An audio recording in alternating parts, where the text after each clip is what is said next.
രത്നം. പൂജയ്ക്ക് ശേഷം വീണ്ടും വിശാലും ഹരിയും ഒന്നിക്കുന്ന പടമാണ് രത്നം. വിശാലും പ്രിയഭവാനി ശങ്കറുമാണ് മെയിൻ ലീഡിലുള്ളത്. സ്ഥിരം ഓൾഡ് സെറ്റപ്പ് തന്നെയാണ്. വെട്ടും കുത്തും പരിചയെടുക്കലും ചോര കളികളൊക്കെ തന്നെയാണ് സിനിമയുടെ സ്റ്റോറി. പ്രത്യേകിച്ച് ഫ്രഷായിട്ട് ന്യൂ ആയിട്ടൊന്നുമില്ല. നല്ല മടുപ്പായിരുന്നു കണ്ടിരിക്കാൻ വേണ്ടി. ഹരി ഇപ്പോഴും പഴയ ആ സിനിമകളുടെ മോഡൽ തന്നെയാണ് ഇപ്പോഴും ഇറക്കുന്നത്. ഒരു മാറ്റവും ഇല്ല. പുള്ളിയുടെ പണ്ടത്തെ സിനിമകളൊക്കെ എല്ലാം തന്നെ അടിപൊളിയായിരുന്നു. സ്വാമിയാണെങ്കിലും സിംഗോ, അങ്ങനെ കുറേ സിനിമകളുണ്ട്. എല്ലാം കിട്ടുന്ന സിനിമകളല്ല.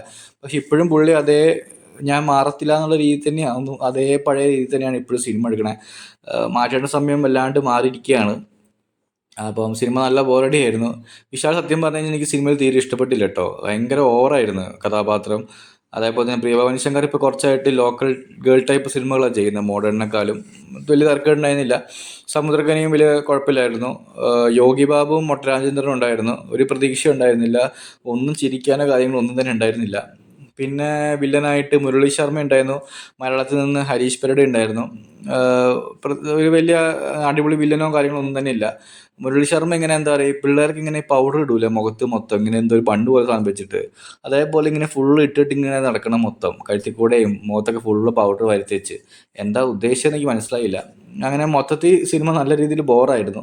ഒരു രീതിയിലും റെക്കമെൻഡ് ചെയ്യുന്നില്ല. അതിൻ്റെ പോസ്റ്റർ കണ്ടാൽ തന്നെ അറിയാം. എന്തൊക്കെയോ കുറേ വാരി വലിച്ച് കെട്ടി ബെൽറ്റൊക്കെ ഇട്ടിട്ട് എന്തൊക്കെയോ കാണിച്ചു കൂട്ടി. ഒരു രീതിയിലും നമ്മളെ കാണാൻ ഒരു രീതിയിലും നമുക്ക് താല്പര്യം തോന്നിയില്ല. എനിക്ക് എന്തായാലും റെക്കമെൻഡ് ചെയ്യുന്നില്ല. Thank you.